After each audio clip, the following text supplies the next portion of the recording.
everyone for coming today. This is part of a series of meetings we have throughout the year as town hall meetings. This meeting is primarily focused on the budget presentation for fiscal year 2018 for both the operational budget and the capital budget plan.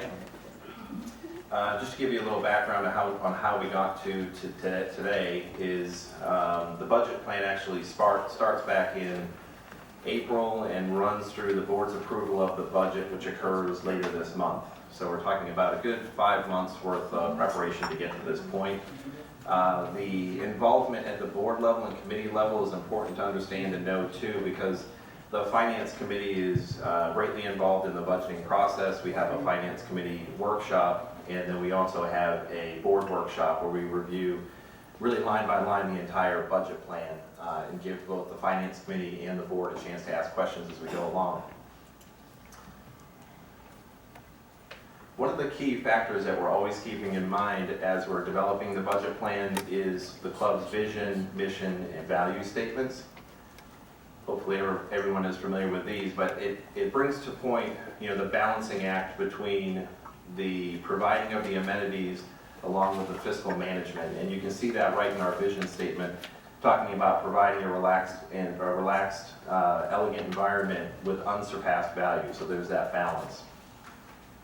You see the same thing in our mission statement where it talks about prudent fiscal management, and even down into the core values, the responsibility to maintain property values in a financially stable community, and the excellence, balancing that with superb facilities, services, and activities. So that's always at the forefront as we're going through the budgeting process. The other guiding document that we use as we're focusing on the budget is the strategic plan.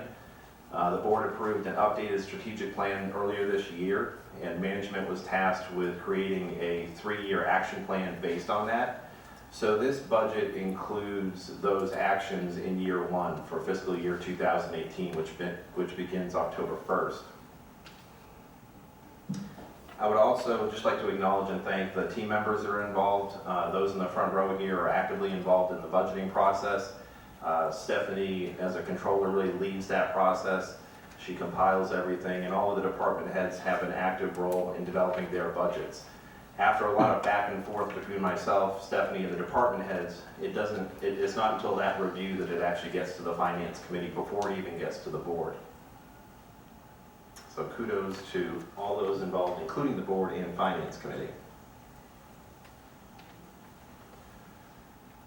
This sheet is in your handout, and this is really what everything boils down to as far as the dues go. So you can see total cost of ownership here in the bottom right corner at 3.8%. That's budget over budget from 2017 to 18. One of the interesting facts here too is if we actually look back at a 10-year history, our average annual increase comes out to 2.3%, average over the course of 10 years. And the reason why I point that out is obviously 10 years ago was a totally different environment. The clubhouse was entirely different. Our air-conditioned space inside the club and the fitness center is about 50% larger. So obviously there's added utilities, increase in food and beverage hours of operations, so there's added staffing there and utilities as well. So with all that in mind, we're looking at a 2.3% average annual increase over 10 years. This slide we added this year. If you look at the previous page, we have the total increase for the members is $306 per door. And this chart here breaks down where that $306 goes. So you can see a vast majority of that is in payroll and employee health insurance. That payroll number consists primarily of the 3% merit increases which are budgeted for the staff beginning January 1. That is in line. We do a lot of research and comparisons with other clubs, and that's in line with what other clubs, both bundle clubs in Southwest Florida as well as private clubs. So that takes into account kind of a big chunk of where the increase is seen in that 3% merit increase. The other components are the annual capital reserve assessment.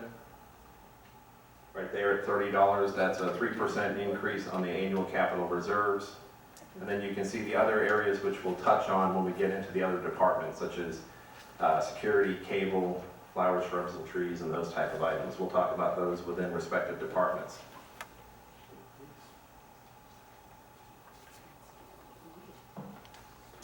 Food and beverage, you can see on the revenue piece, that just breaks down the revenue from food and beverage. When we look at revenues for next year, that's one area that we're falling a little bit short this year. So we really took a close look at our projected revenue streams for next season. We also will be increasing the bistro hours of operation next season. So we took a conservative approach as to what those revenues that we would see in the bistro specifically, because that's kind of a new expansion of hours of operation. And if you haven't already heard, what we're going to do is mirror the hours that we have in peak season, January through April, which is the bistro being open for lunch and dinner every day. That's actually now going to be October through May. So you'll have the bistro for lunch and dinner, just like you do in peak season. You'll have that for 8 months of the year. The only difference there will be Tuesdays when we get to May in October, but we will be keeping the food and beverage open for the first, I think it's 2 Tuesdays in May, and we will be keeping golf and food and beverage open on Tuesdays in October from about the middle of the month. So there's 3 Tuesdays in October that will have both food and beverage and golf open. So that's a new assumption in the hours of operation.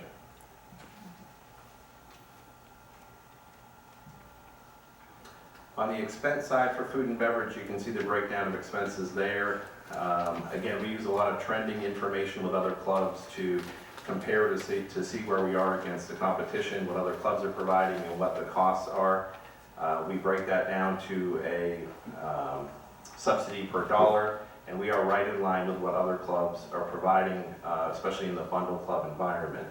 Probably the only difference there would be our members tend to to spend more in food and beverage than in other clubs. Our utilization is quite a bit higher than other bundle clubs, but a lot of that is in the design of the current clubhouse, in that we have a very casual option through the bistro, and that's what other clubs, especially bundle clubs, are trying to get more on board with. And you're probably noticing that as you're going to other reciprocal clubs, you're seeing more of those type of environments, super casual indoor-outdoor environments being expanded upon.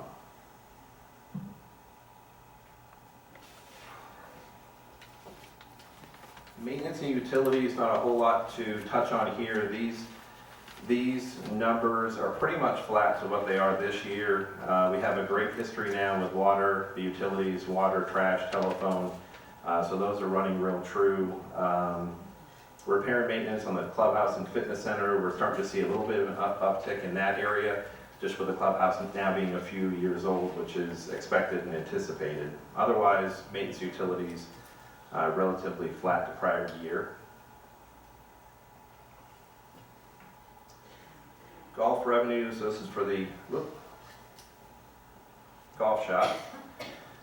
One area that Eric spends a lot of time on for the golf shop is on the cart and greens fees, and we use our historical information to base our projections on. So Eric goes back to the last couple of years, and when we look at the mix of greens fees, we spent a little bit more time than usual on that, because we're starting to see a bit more of a trend of not quite as many renter rounds, maybe more so in the member rounds, 9-hole rounds.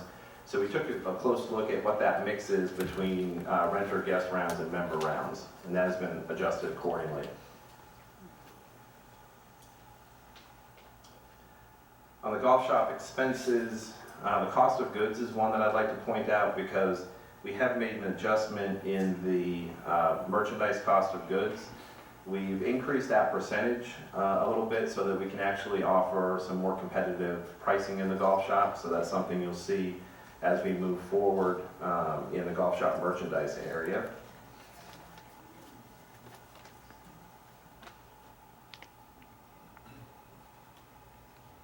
Golf course maintenance expenses.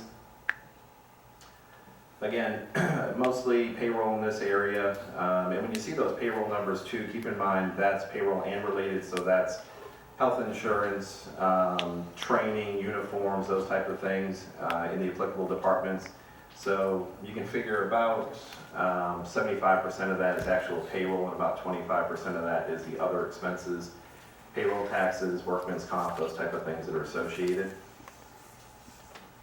The course supplies, you see that's a decent sized number. That includes the chemical, fertilizer, top dressing, and the top dressing is one that's an area of focus for Mark, and he stressed that with both the finance committee and the board workshop. So the need to continue to improve our top dressing program because of for the health of the turf.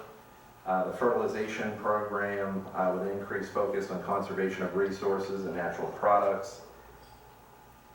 Flowers, shrubs, and trees is one that's actually in your handout on that cover page as a variance, because that's an area that we've added some funding both in golf course maintenance and in the next slide for common area maintenance. An increase in, here it's classified under the landscaping section for the flowers, shrubs, and trees. The two big areas in common area expense obviously is the cable and security, the gate access. As covered in the front page of the handout, the cable is a 4% increase. That's a contract with Comcast. That contract runs through the end of 2020. So that'll be here before you know it. We're actually starting to investigate other options now. So that is built into the contract, so that's a 4%. On the security side, we were able to maintain that agreement flat, although you'll see in your cover page a 2% increase for merit increases for the staff that's at the gatehouses. We've continued to receive positive feedback on the staff, and we have some employees out the gates that have been here for quite some time. And although the company would allow us to remain the contract flat, if we were to give any type of merit increases to the team that's out there, we would have to have a small increase in the contract. So that's where you see that 2%.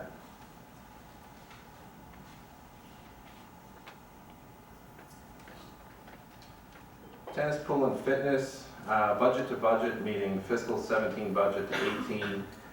This total budget is less than a 1% increase. We have made a change in some of the in-house court maintenance. Mark's crew has actually been taking care of the court maintenance since the building renovation.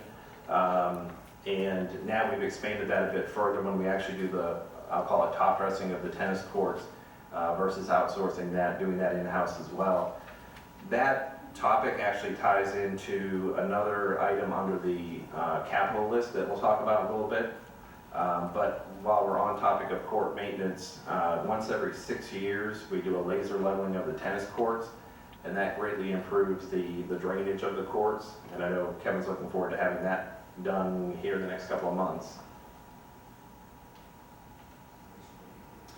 The administration budget, this is one area we actually do have a decrease through insurance, and actually Mr. Morrissey is here in the back of the room, and thanks to him, myself and Stephanie have worked with him in the negotiations of the insurance agreement. We also took it out to another broker this year to increase some competition, and with some adjustments to deductibles and actually some added coverages, it all netted out to about a 3% decrease on the club's insurance, and you see that at $140,000. The other number there that I would go a bit further into is the professional services. That covers quite a wide range. That has the audit fees, legal fees, 401k administration. We're proceeding with automating several processes currently in place, such as human resources and accounts payable, as we move forward towards rolling out paperless initiatives throughout the club. The other component of that category is the H2B expenses. Not the cost of the employees themselves, but the expenses associated with running ads and the legal fees to be able to produce, to be able to have the H2B program. And that went up about $10,000 from what we anticipated in the prior year budget. So that's the biggest increase in the professional services.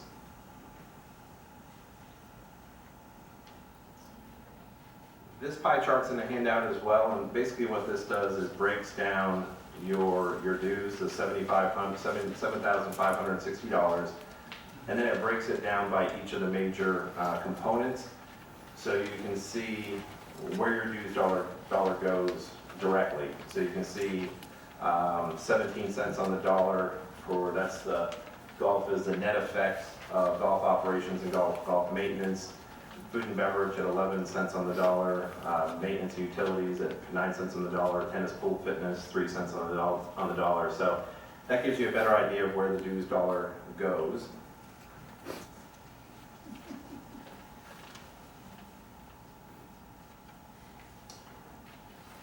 This is a little smaller on the screen, but this is the capital list. We have the master capital as well as the resale.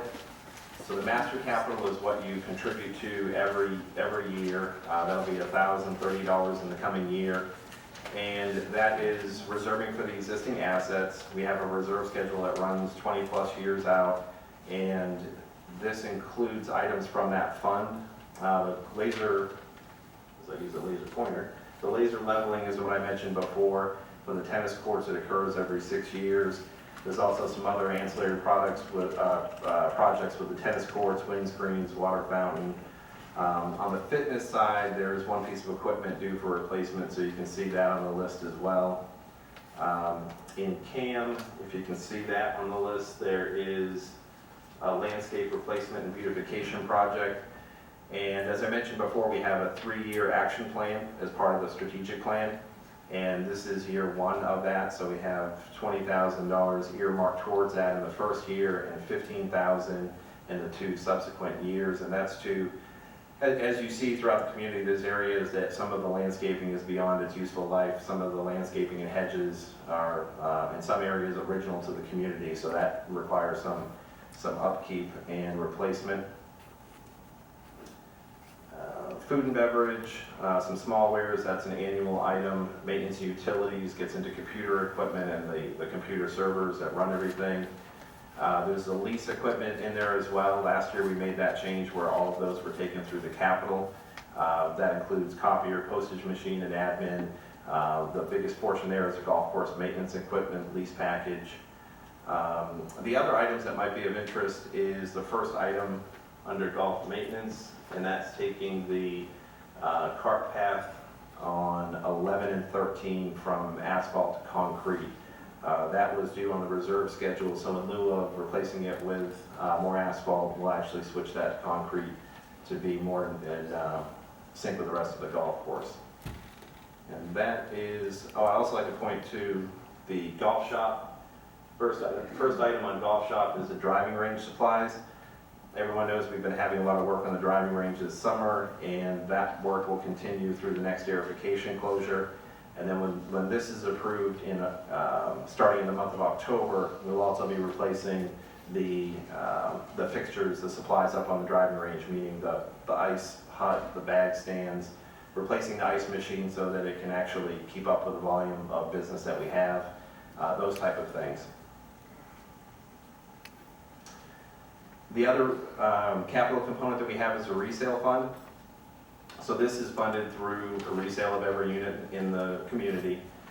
This is one that there's been a lot of discussion about that fee because currently our resale fee is 25% tied to dues. That's in the declaration, so an amendment of that would require a vote of the members. That's something that's under discussion and could be for a vote at this coming annual meeting.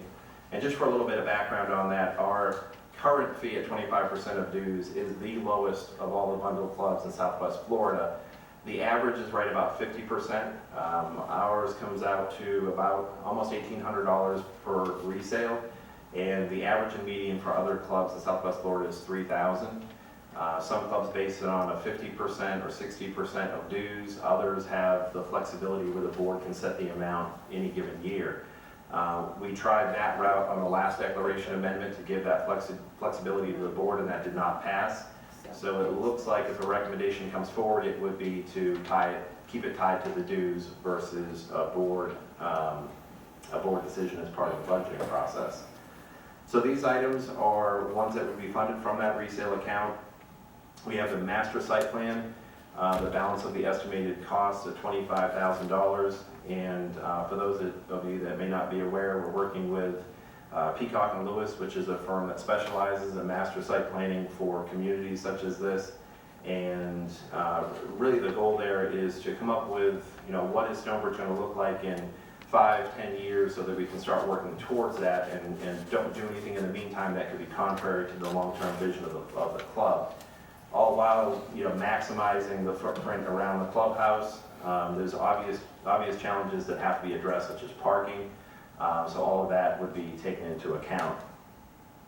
Digital signage is just where the corkboard is down in the hallway by the locker rooms, switching that, upgrading that to what you see in a lot of clubs with the digital signage, so we can keep things more current and fresh there. On the food and beverage side, there's a number of items. I won't go through all of those, but you see improvements for the buffet equipment, the shaping dishes, some of that equipment that goes back to prior to turnover days, so well past its useful life and ready for replacement. And keg cooler and dumpster gates, that was actually on our list from last year, and those are carryover items. And those items that are further down on the list are prioritized so that they wouldn't actually be occurring until next summer. Because again, this fund has to build as we go from the resales of units within Stonebridge.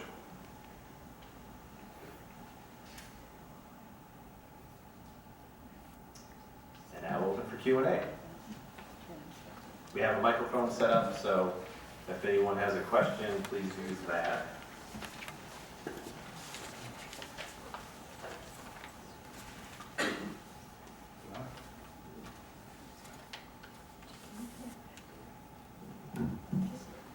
I really have got a question. I just kind of got a comment. It's interesting to me that, with math, you can make things come out the way you want them to come out. As an example, you show an ownership increase of 3.8%. This is true overall and a small percentage over 10 years.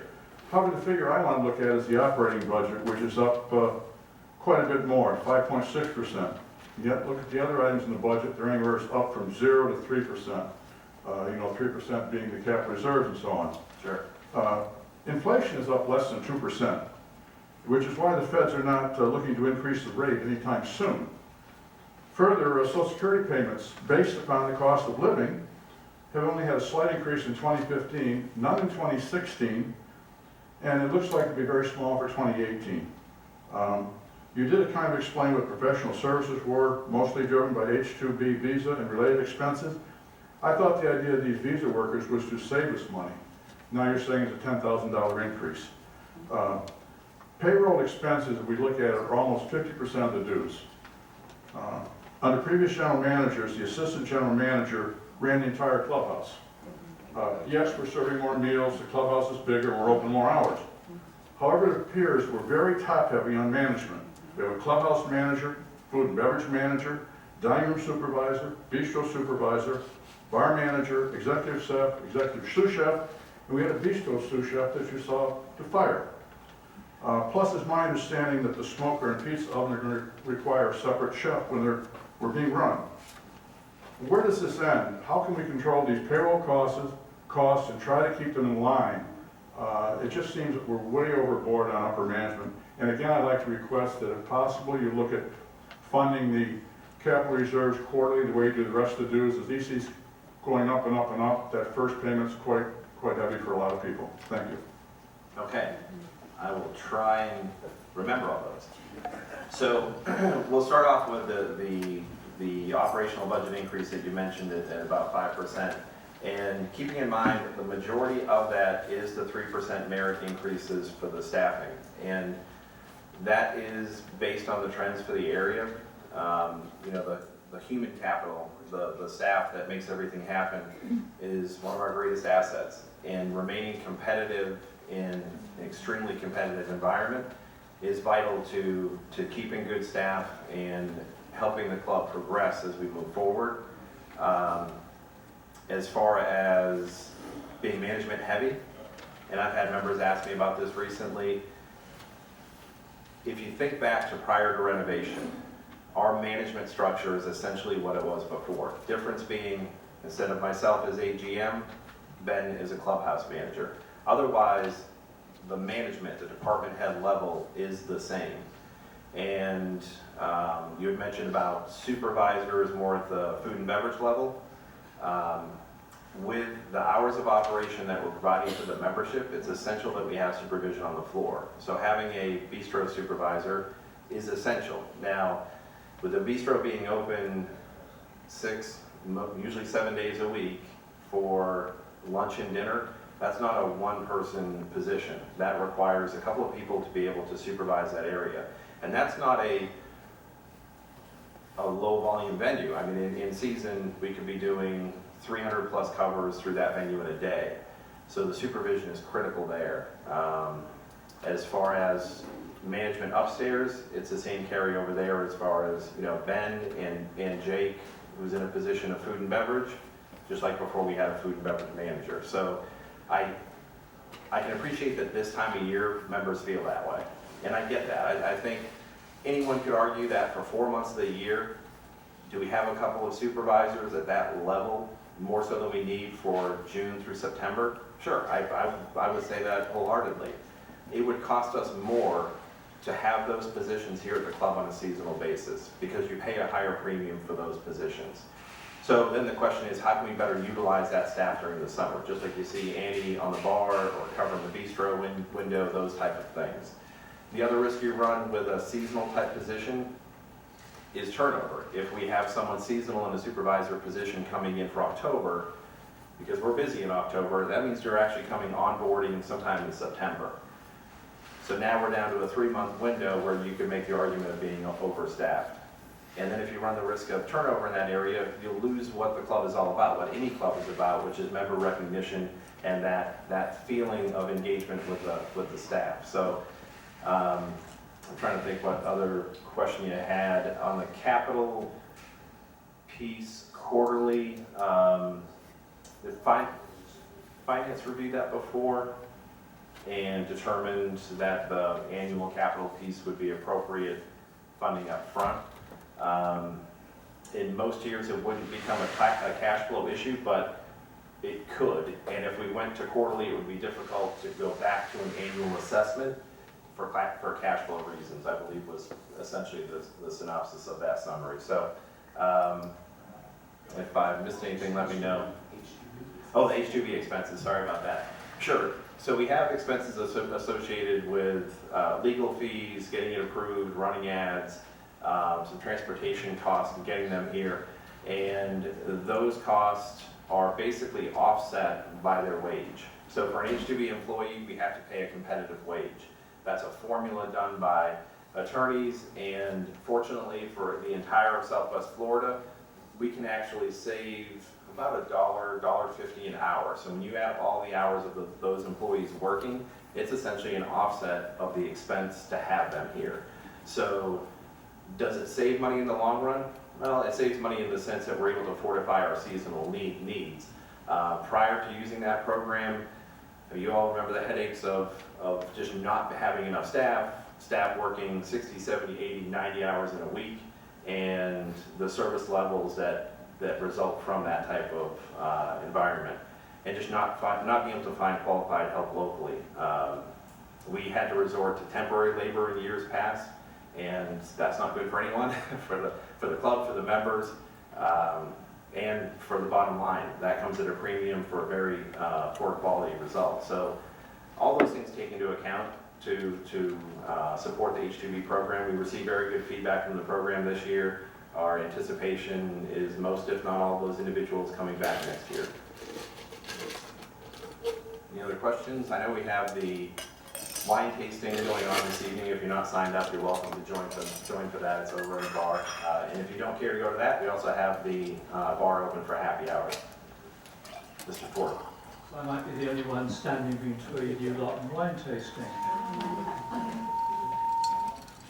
Stylistic question. Last year I was a newbie and we had a discussion about lease treatment.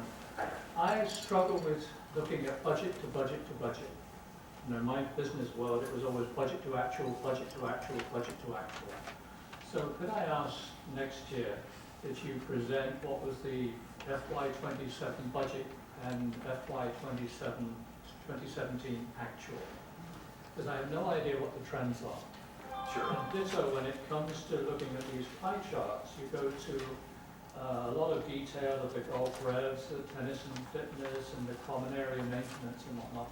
Put underneath what was the trend, because there's just an absolute number, Tim and Stephanie, and it means nothing to me. I don't know whether that's good or bad, and I see lots of interesting things, but without a trend, it's very, very difficult to really assess whether or not we're doing well or not doing so well, or if there's suddenly some sort of stochastic change, it would help have a better dialogue. Sure, I appreciate that. The finance committee and the board obviously go through all of that. They actually go back to trending information from 4 years back on a line item basis for everything, both by budget and then actual. And then for the current year, we also include budget reforecast. True, but I'm skiing off your initial comment about transparency. Sure. So we have no idea what we're looking at here. We're like nodding.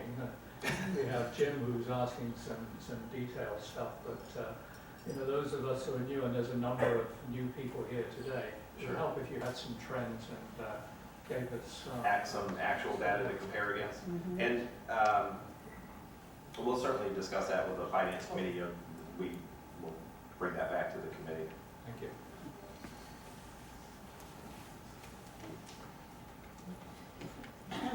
As with Jim, I don't really expect any answers to what this is my opinion and the opinion of a number of people that I hang around with.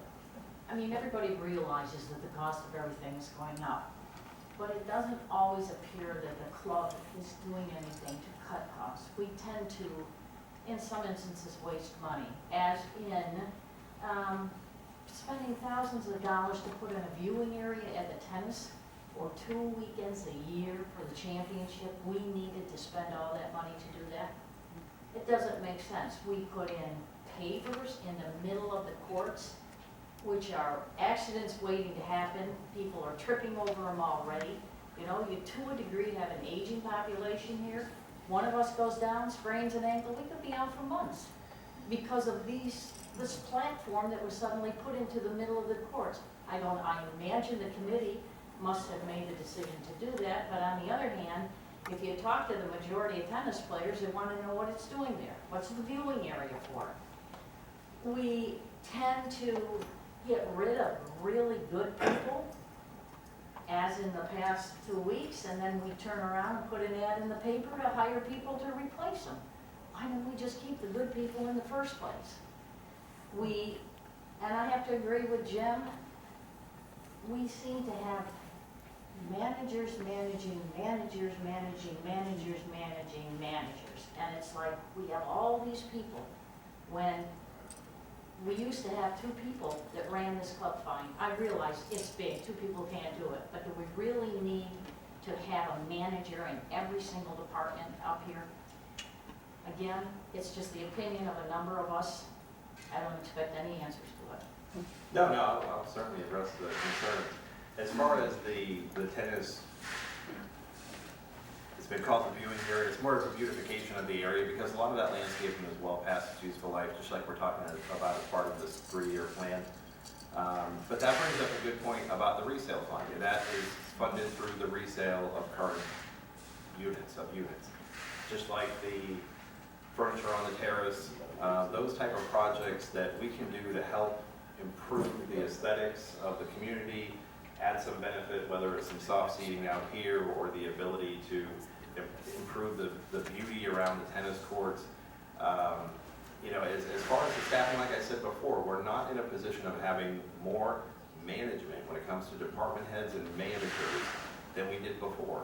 That's a misnomer. We have, if you switch the AGM position we had before to a clubhouse manager position, that head count is flat. And that seems to come up, so I'm glad you brought it up because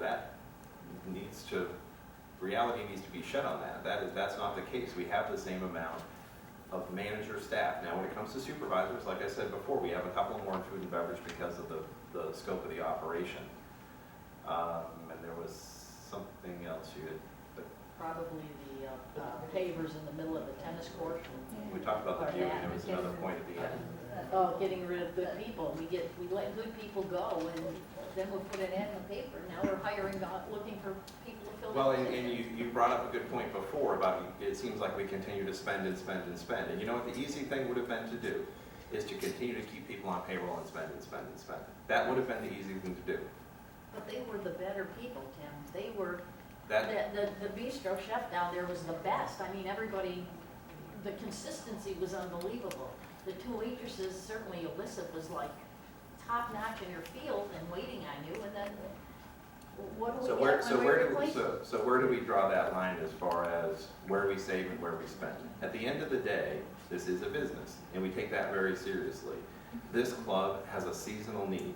That season continues to grow. It's now up to essentially an 8-month season, pretty realistically. Whereas years prior, it was more of a 4-month season. Can we make that justification to have more year-round staff? Sure. But to have staff in the summer months that's beyond the utilization of the club, meaning the number of members being served, the covers being served, the volume that's going through the business, does not make sense.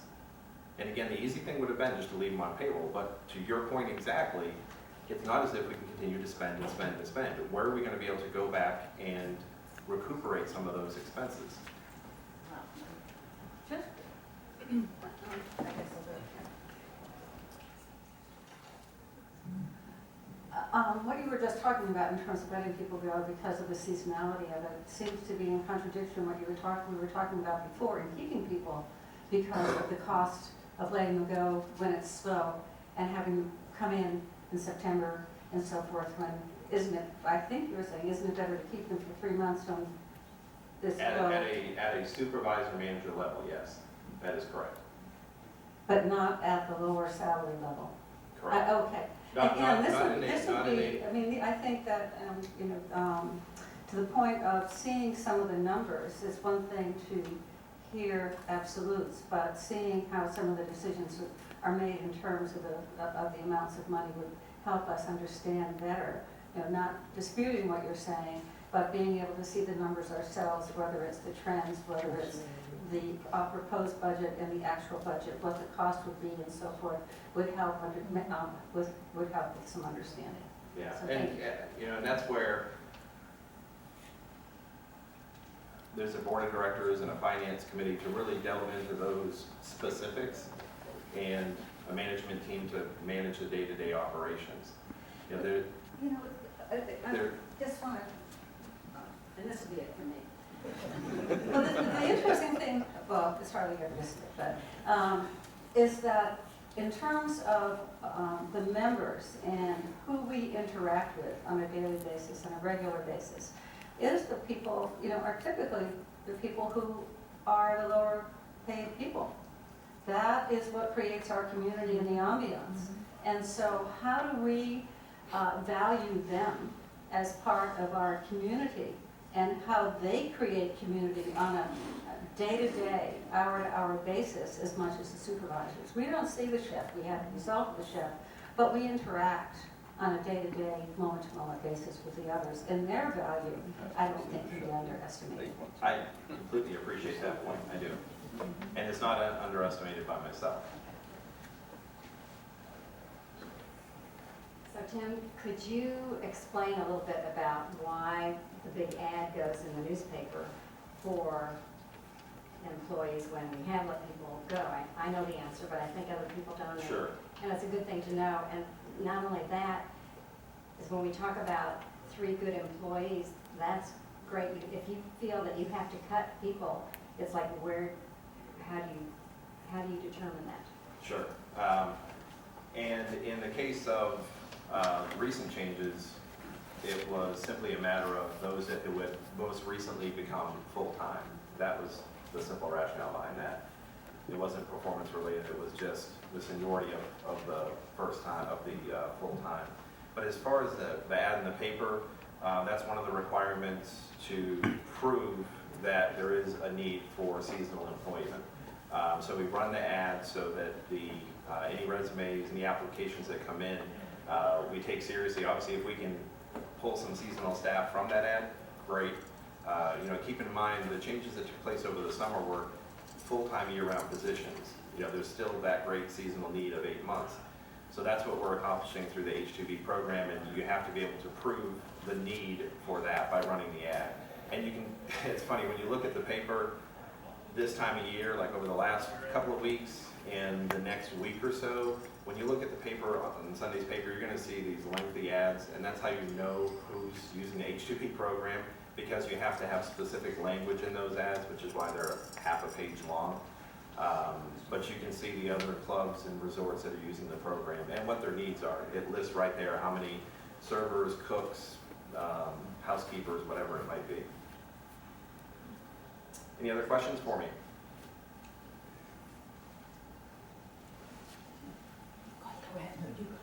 No, I just want to say something about the quality of food. One, the Sunday brunch, I think is terrible. And we've gone to many other brunches during the summertime, and they've been very nice for the same amount of money, for maybe $1 more. And when we've come here, I've had a burger omelet every time. Okay. And the best way to address that is at that time with your server, and if you notice any trend, you can certainly let them know before. You don't want to have the omelet over cooked. But as far as the offerings on brunch, this time of year we scale it back to a brunch menu, whereas in season we have the brunch buffet, and that's what we plan to continue to do. There's enough volume in season where we can do the brunch buffet, and the off season it just makes sense to offer a menu with brunch type items on it. Mrs. Holt, did you have something else? Last word he says. Okay.